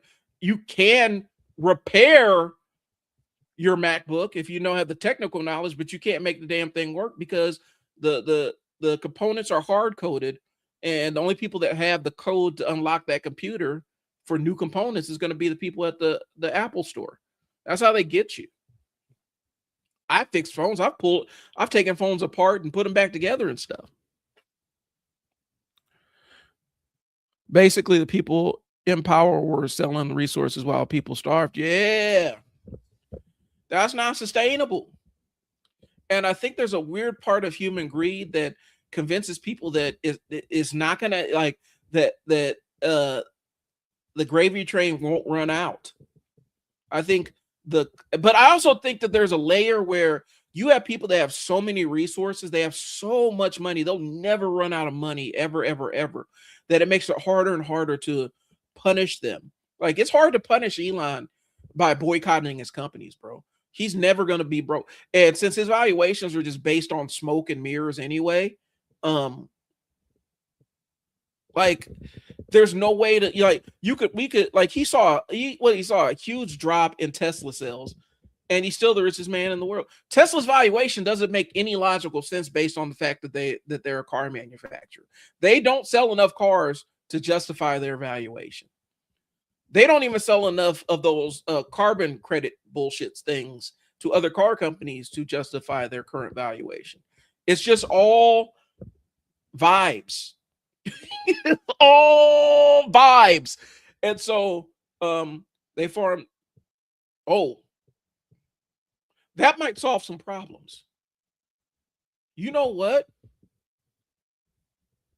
That might solve some problems. If there is a threat that if there's an actual threat that listen, if there is an actual threat that the public would uprise and eat the people in charge who are screwing everybody over, it would actually hasten their doomsday bunkers thing, because I think you might have missed it earlier. We're talking about how many of these billionaires have doomsday bunkers, and when they get together at these tech conferences, when you think they're talking about how they're going to use technology to improve the world, all they're doing is ruminating about how their doomsday, but what their doomsday bunker works like, and how they're going to bring in former military people to provide security for them in their doomsday bunker. Not understanding the fact that once this door is closed, they're at the mercy of this military person that they brought in to provide security for their doomsday bunker. But that's all they talk about when they get together. I think the threat of eating people may change the way that they view things. I mean, I know when Elon thought with the CEO, the dude that shot the CEO guy or whatever, Elon was starting to use his son as a human shield, which is really gross, but that's what he was doing. Like, he would always, whenever he's out in public, he's holding his son in front of him and stuff like that. If he was in like Iran or one of these countries that we're mad at, we would call him a coward for using his child as a human shield. But since he is the de facto ruler of America, it's cool. I think it's time to pirate. Listen, when nothing is owned, piracy, like you can't own a video game, you can't own any media or anything. You know, if you buy a piece of digital media, they can take it back. You're rationalizing and justifying piracy. If people can't, if a game that you own can no longer be used because of some third-party software thing that you've arbitrarily slapped down, you're basically removing people's ownership rights to stuff. No. Okay, and so here's the thing. So in modern corporate culture, innovations don't make money. Look at it like this. Look up the Juicero. Let's talk about it real quick. And I'm really reluctant to pop up other things because if I pop it up, if I freeze, understand that I'm working in my browser. Okay, so I'm just giving y'all the heads up. Okay, but there's a Juicero. Okay, and so Juicero was this Wi-Fi enabled juicer. It ran for about $700. Okay, and basically, let me see if I can find a good image of it. Basically, the Juicero was a high-end juicer that they got people to pay for, and then you also had to pay for a subscription. So you couldn't use your own juice. Like, God forbid, why would you want to use your own juice? And so you would pay for the Juicero. Here's the image here, y'all. I'm putting it up on the Summer Jam screen. Hold on 1 second. So the Juicero was this $700 juicer that was Wi-Fi enabled. And then you would pay for a subscription, and they would deliver these bags of juices like $150 a month, and you get bags of juices for the month or whatnot. And I don't know if it was New York Times article or New York Times Online or whatever. They were reviewing the Juicero, and the person reviewed it, took one of those bags, this bag that you see in the Juicero, and they took it and squeezed it in. They took the bag and squeezed it into a glass with their hand. Foregoing the use of the Juicero, they got a glass of juice just by squeezing the bag with their hand. Completely destroyed their company. CEOs invested billions into this company. They dumped ungodly amounts of money into this company to bring this product to market because they thought that they could bullshit the planet into buying a $700 juicer that doesn't really juice anything. It just squeezes bags of juice into cups. That's corporate culture in this country. It's wasteful. It doesn't make any sense. It's really not about innovation or anything. It's about how to monetize our existence and monetize every aspect of what we do. And that's what it is. It was, and I think somewhere along the line, somebody said, you could just defeat this, but there's no way that they had this room full of high-level executives, and somebody said, can't they just squeeze the bag? Like, nobody asked that. I think that conversation probably did happen, but they're trying to see how many they could get to sign up so they can be on the bleeding edge of tech. They're trying to see how many people they could sucker into this subscription thing. But yeah, corporate, the CEO, the corporate, the tech world right now is not necessarily innovating. They're about iterating and finding ways to monetize daily transactions. Juicero, look it up. It's crazy. It's stupid. Y'all could have given that money to school and paid all of their school lunches for the next decade with the money that you put into this stupid thing. But I digress. All right, so I'm catching up, so stay with me. Like releasing the phone next year, that's one thing. And another thing after that. The other real game is how Apple will take away features and then say you got to buy a dongle or some other third-party accessory for the feature that they just stripped out of your phone. Or how they slowly cycle the battery down and the iPhone makes itself slower the longer you have it. It's arbitrary. It's already built in there. It doesn't have anything to do with your usage or anything. It slowly cycles itself down so that you eventually have to replace it because the phone's moving too slow and the battery doesn't hold a charge. Elon arbitrarily putting a limiter on how much charge your battery can have in your Tesla. And you have to pay for the special package to unlock full access to your battery. That's what corporate culture is. It's just monetizing shit. It's like it's finding ways to take existing technology and further make you pay for it after you've already paid for it. Playing obsolescence so they can keep milking. That's exactly what it is. That's what my issue with StreamYard is right now. Like I've been using StreamYard, like the platform I'm using right now to stream. I've been using this since pandemic. I've been using this since the pandemic. And they've been stripping features and raising the price to the point where I'm looking at other alternatives because I mean, right now it's the best at what it is. It's the best at what I need it for, but they're making it very difficult for me wanting to stay a customer. And they got me hooked in by having a superior product, and now they're just making it worse and making me pay more for it. That's why I don't recommend. I used to recommend it to my clients and stuff. I don't recommend this thing anymore. It's good for what it is. And if you're looking to get started streaming and you want to professionalize a little bit, it's fine. But once you start doing like real work, it gets really expensive really fast. I think someone needs to send a letter to the Amish that explains they're putting companies in charge. More surveillance and hope. Yeah. Somebody got to let them know. I think that they've removed themselves enough from the grid where they're going to be all right. I think the people that are actually kind of disconnected from the grid or sphere are going to be all right. It's kind of like this. So, and this is kind of a American history for you guys that don't know. And it's kind of a Black history thing. So please stay tuned. During the Depression, since segregation was the way it was, a lot of Black folks were not allowed access to banks during the Depression. And what do you think happened when the banks collapsed? Since we weren't allowed access to the banks, we had cash in our houses. We had to stockpile our own money and create our own informal lending systems. A lot of immigrant communities nowadays is called, it's not new, but it's called SUSU. And a lot of migrant communities use it, where it's an informal community lending program where, you come over as a new family, you get the SUSU. That SUSU allows you to start a business or go to school or something, and your job is to pay it back to the collective so the next person can take benefit of it. That's why you see a lot of immigrants are able to get themselves established and get themselves on their feet.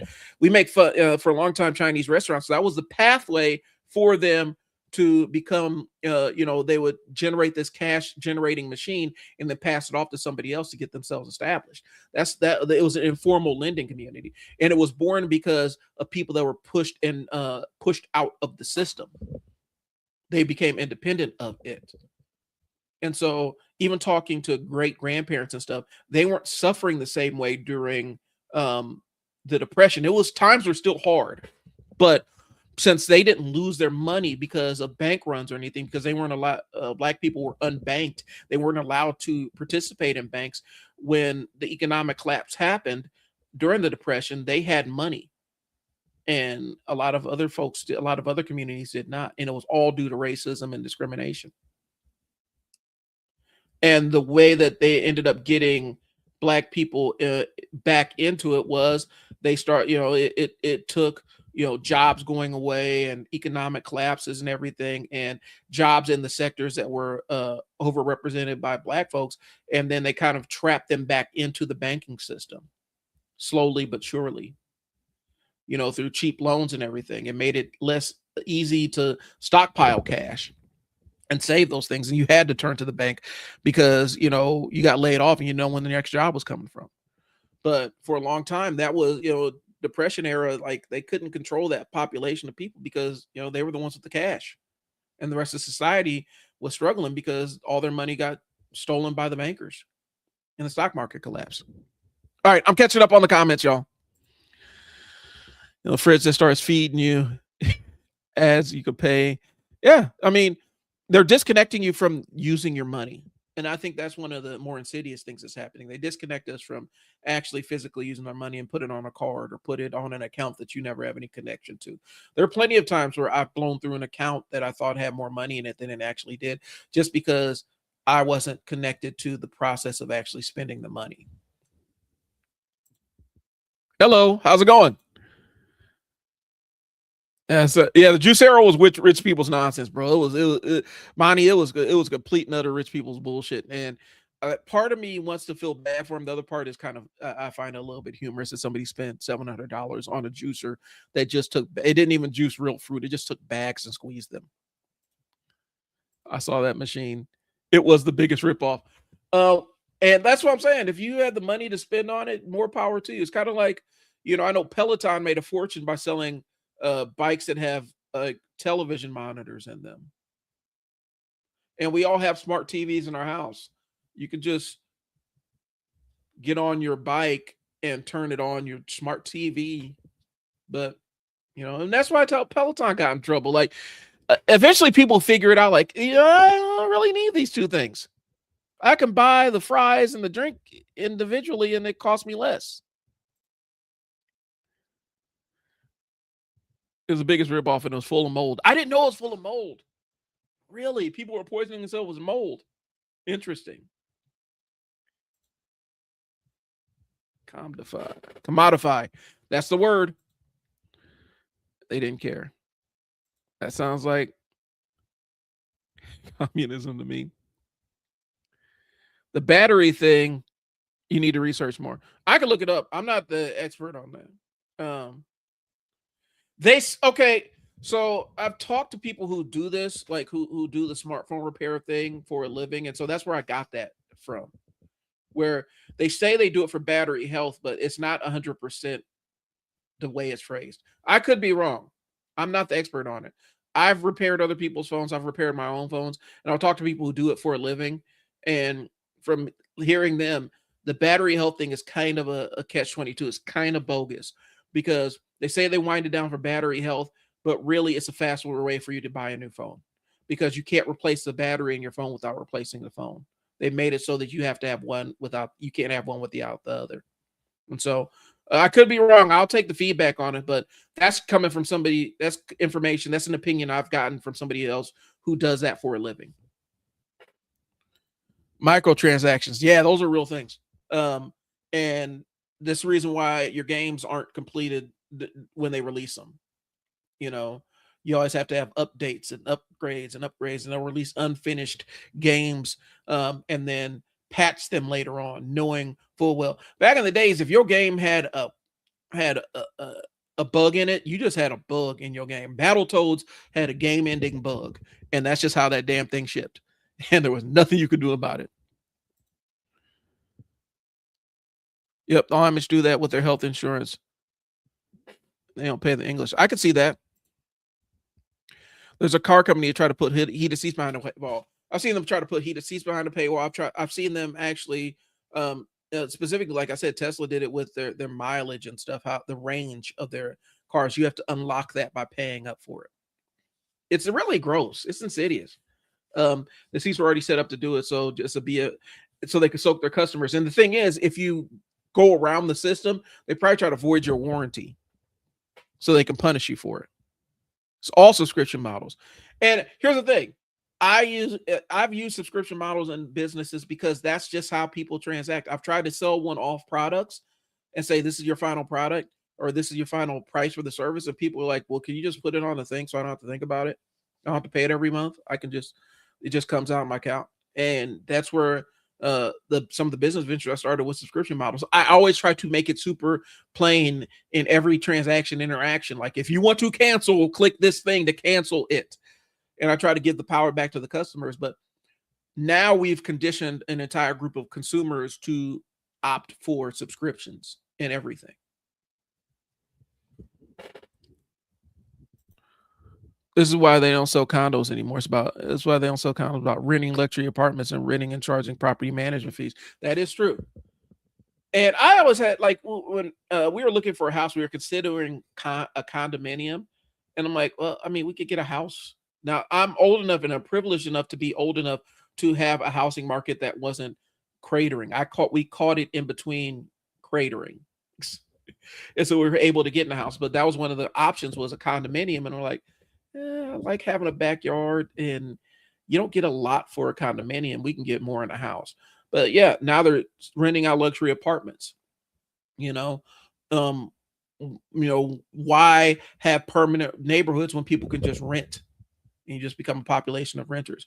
Same thing with cars. Leasing cars. And some people will tell you it's the more effective option. For me, I've never liked the concept of leasing a car. I've always bought my cars. I always paid to own them.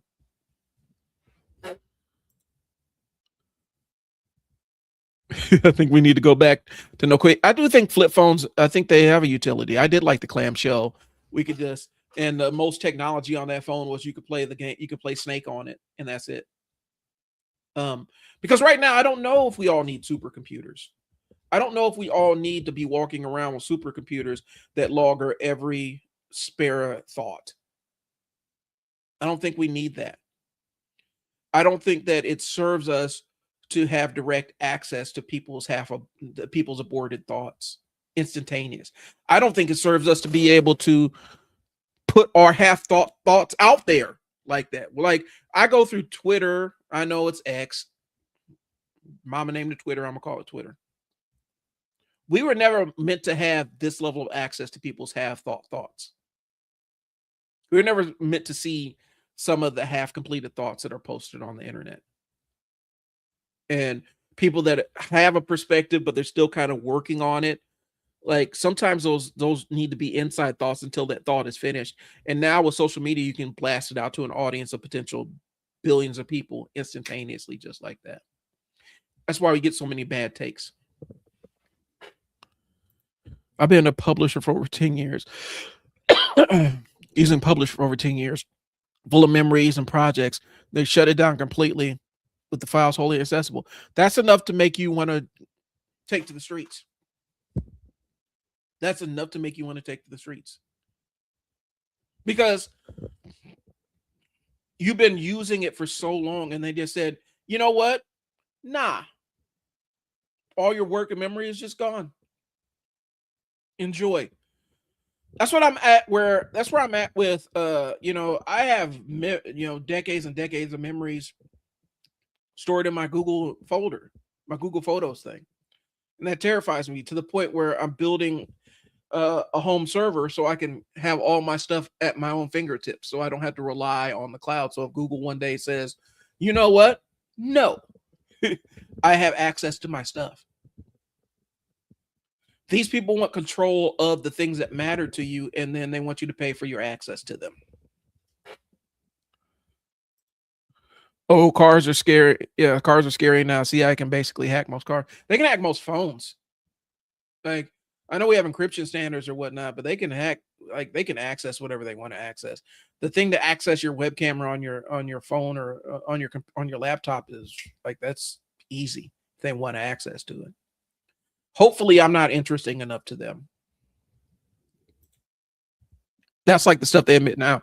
Yeah, it's scary. The intelligent network is scary. That's why when I talk about Epstein. Epstein was a massive asset. People want to know why he had all these notes on people. Was because that was his job, to collect blackmail material and intelligence on people. They propped him up there and gave him the latest technology. Why do you think he was always donating to MIT and stuff like that? They kept him on the bleeding edge with this kind of technology so that he could better track his targets and log everything they did with him. And it allowed him to live his sick, twisted, disgusting, perverted existence out in the open, and basically say he was going to check me. I know he had U.S. intelligence, Israeli intelligence, Soviet, Russian intelligence, Chinese intelligence, UK intelligence. All these intelligence agencies viewed him as an asset, and they provided him bleeding edge stuff. That's why he's such a big donor to MIT, because they are the ones that are mastering this stuff. The government relationship with colleges has always been that kind of way.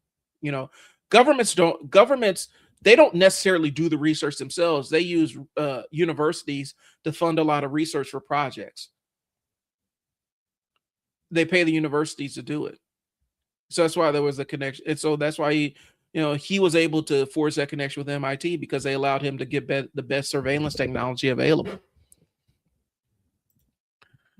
My sister was in high school when smartphones were starting to be given to teenagers. When she got her first one, she broke it. Second one, she broke the third. Got the teenage social death where her parents gave her a flip phone instead. She freaked. That's all she could. She used it and then dropped it straight into a super hot oven, pulled it out. It worked with a small burn on the case. I just remember saying there like, yeah, I deserve a flip phone. Here's the thing. I'm old enough where I remember my first smartphone, and I fought hard against getting a cell phone. And my first cell phone was actually an early smartphone, and it was too powerful for me to use. It was like one of those Microsoft it was one of those Microsoft mini PCs, micro PC kind of phones. They called it a PPC phone, and I could pretty much. It was like it has its own instance of Windows, and literally it was a lap. I mean, it was a laptop with a super small screen. And that phone is probably, now it's obsolete, but when I had it, man, it was too much phone for me. But now we're all walking around with supercomputers. Like right now, I can adjust one of my lights.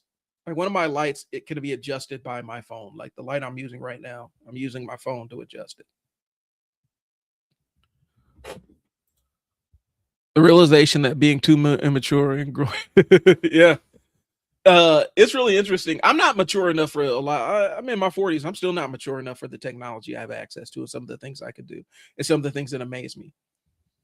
Like my goal this year, I would love to get, I'm gonna, and this is supposed to be something I was going to announce, but I'm going to be having my own store, third place hangout for nerds. We're going to be doing retail. I'm going to be doing professional videography services, but also, it got board games. We're going to sell comic books. It's going to be really kind of a gathering place for nerds. And so that's going to be something I'm working on coming up. And I know that once I get my money coming in, the first thing I'm going to buy is a transforming Grimlock. Those walking, talking, transforming Grimlock from the Transformers. I'm not mature enough to have access to that kind of stuff, but that's one of the first things I'm getting. I know as soon as I get on, that's the first thing I'm getting. Is I'm gonna have Grimlock, and I think I'm probably gonna try to get a Megatron too. I'm not mature enough for this level of technology, but I'm gonna get it anything.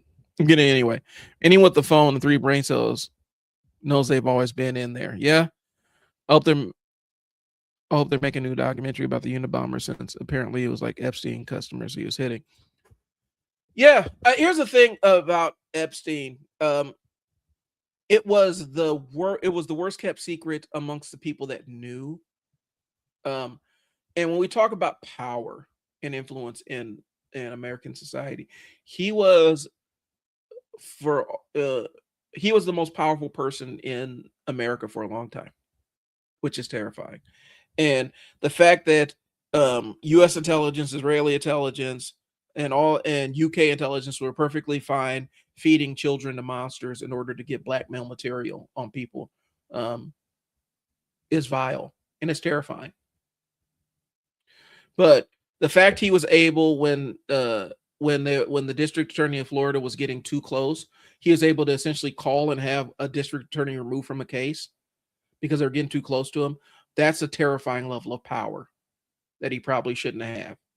And it all came from the fact that he was connected with oligarchs, and he was connected with intelligence agencies.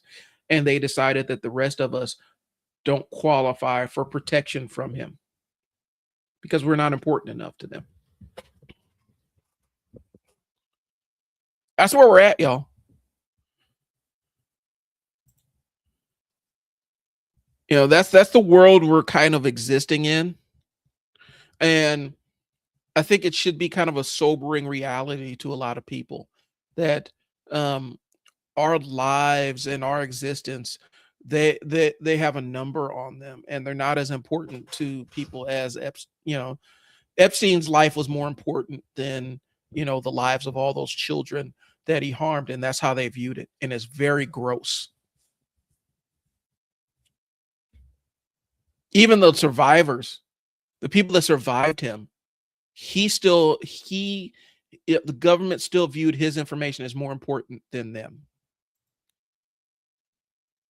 Oh yes, Mr. Maxwell, who mysteriously um decided to take a late night swim on his yacht, and he was one of the shit lords in the UK. He is considered one of the worst people in the UK. But he also was one of the main intelligence assets. If there was dirt to get, he had it on you. And then he tried to blackmail, I think, um he tried to either blackmail the UK government or the Israeli government to bail him out of some bad business transactions. And mysteriously, he went for an ill-advised late night swim off of his yacht. And then Ghislaine inherited all the money. I did a show about this a couple weeks ago. If you want to go back in the archives, I did an entire show about it because I'm a journalism major, and that's kind of what I do in my spare time. And so it was me going through the parts of the Epstein files that I could verify. I had to pull myself away from it because it's too disgusting. Like, it was too much for me. I left working with abuse and neglect cases and kids in that. It was like getting fully immersed back into it. It was horror. It was horrible stuff. Do you believe in the fact that Putin and the president, Xi, leader of China, have organ harvesting longevity program that they're offering to the ultra rich? I don't doubt it. We're cattle to them.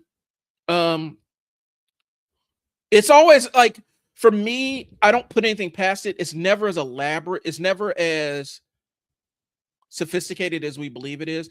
And sometimes when it does get revealed, we're shocked about how unsophisticated the network is. But I don't doubt that there's organ harvesting. That's a big business. That's a big business. More than that, basically started the modern market of scientific journals. Oh, I'm gonna have to look that one up.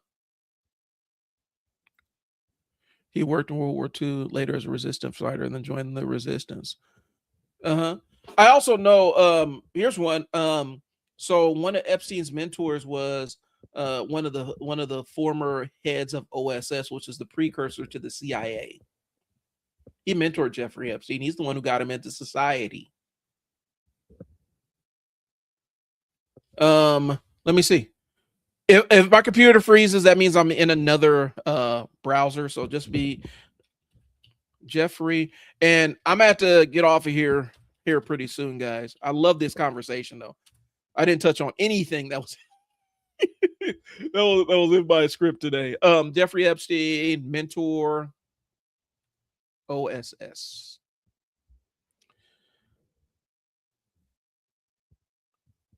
Stephen Hoffenberg is what I'm coming up with. CEO president, Ponzi scheme, blah blah blah. That was also, but see, he wasn't the OSS guy, I don't think. He met through Epstein through a British defense contractor named Douglas Lease. I'm trying to find the guy from OSS, the precursor to the CIA, that also was one of his mentors. But yeah, Jeffrey Epstein's mentors had a odd habit of turning up dead. And one of the guys who got him into the financial game was found dead. Donald Barr. I think this is him. I think it was Donald Barr.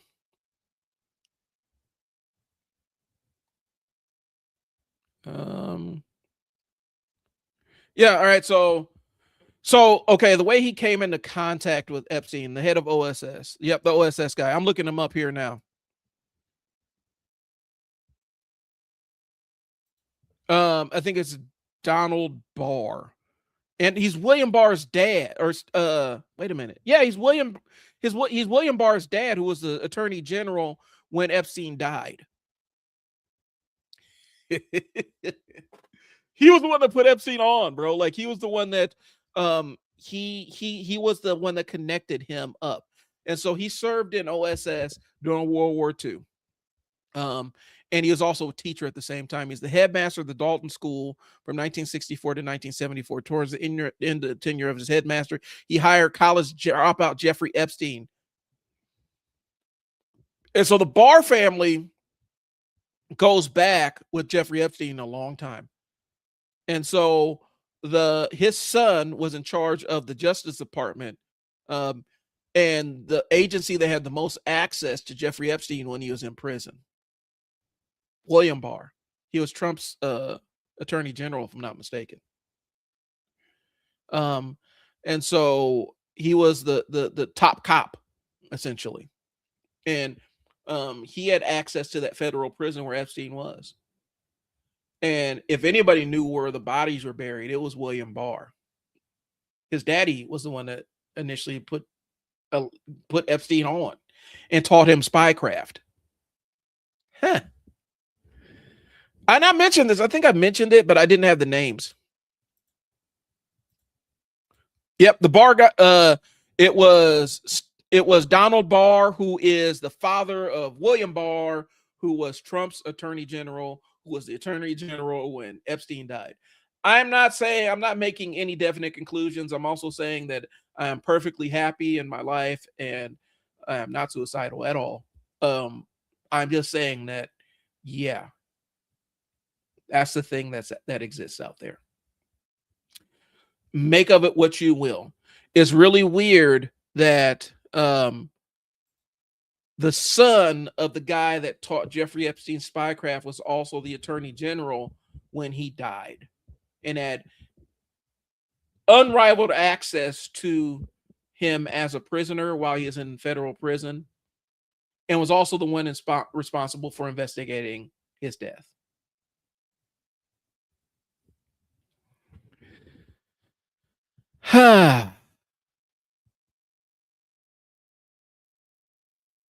Yeah.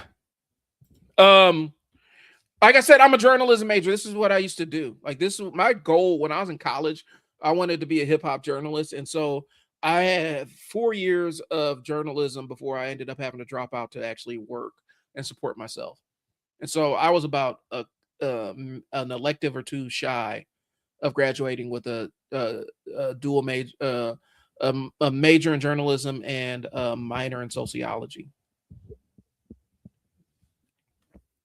Then I had to go work and I had to come back and get my degree in something else. Yeah, it's complicated. If you haven't read it yet, you should read that magazine interview. I'm putting it on my agenda for next week because I'm going to be jumping back into the Epstein stuff and putting on my journalist brain because there's so many conspiracies out there that we need to talk about what's real. There was a lot of fervor when the Epstein files first dropped because they were using FBI tip line to implicate people, and FBI tip line stuff was not a way to implicate people because you could literally call in somebody you didn't like to the FBI tip line and say they're Epstein client, and your name would have showed up in the files. And so that's why I was inspired to jump on here and kind of debunk who was really doing what.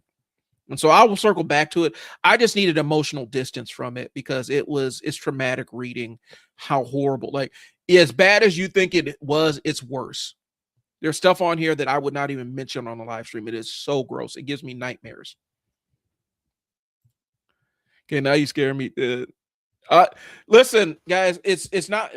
I'm not trying to make a joke about it, but I am putting it out there because I'm touching on some stuff that it's connections that I don't think people really want to make or questions that they don't necessarily want asked. But yeah, guys, look out for me.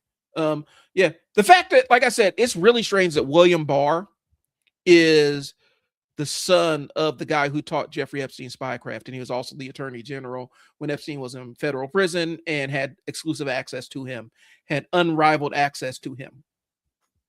while he was in prison. And he is also the one responsible for investigating how he died.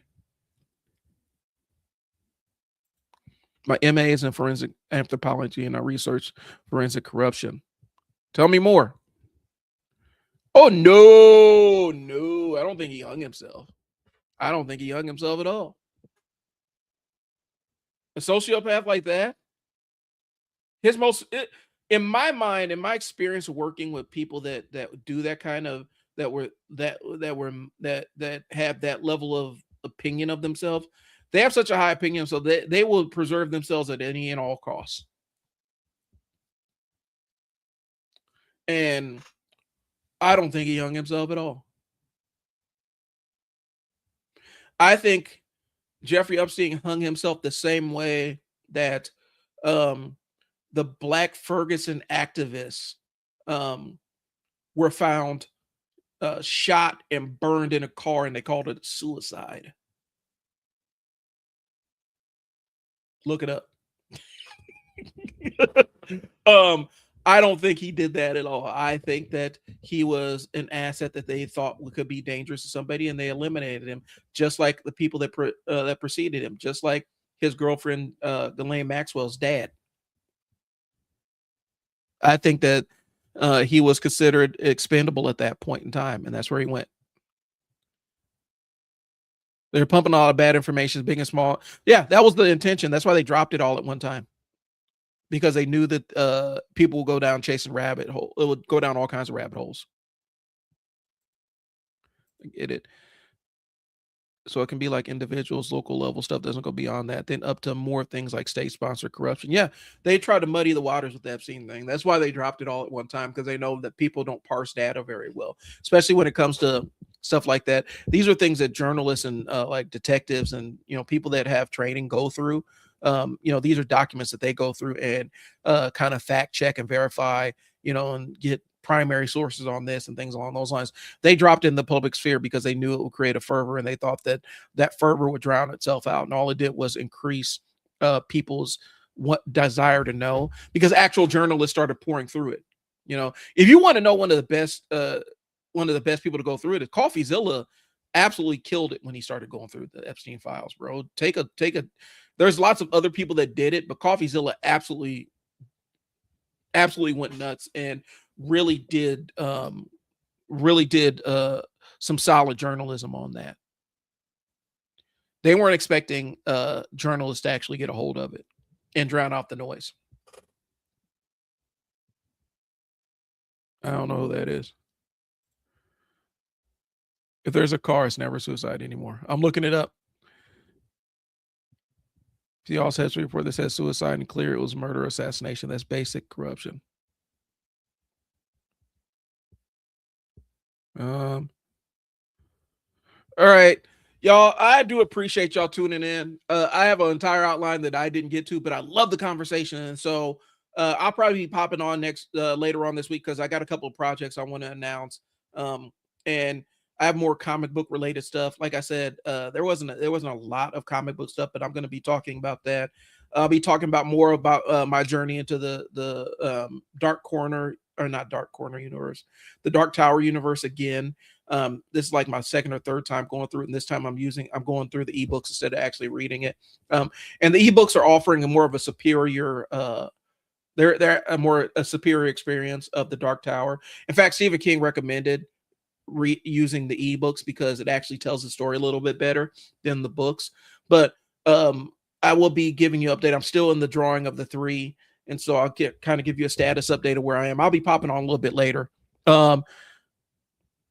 Yeah, summarize what you wanted to say. Listen, I'm gonna tell you this. I got through 3 segments of an outline that has 9. So there's something that's not quite ready for TV yet, and so this actually helped me. It's not ready for broadcast yet, but it's a community I'm building, and it goes hand in hand with the brick and mortar that I'm going to actually have. That's going to be a hangout spot for nerds, and I'll be selling comic books and all kinds of other stuff in there. So there's going to be more announcements. It's something I'm kind of in the trenches with right now. So it actually serves me to actually have this conversation here instead of going through it today.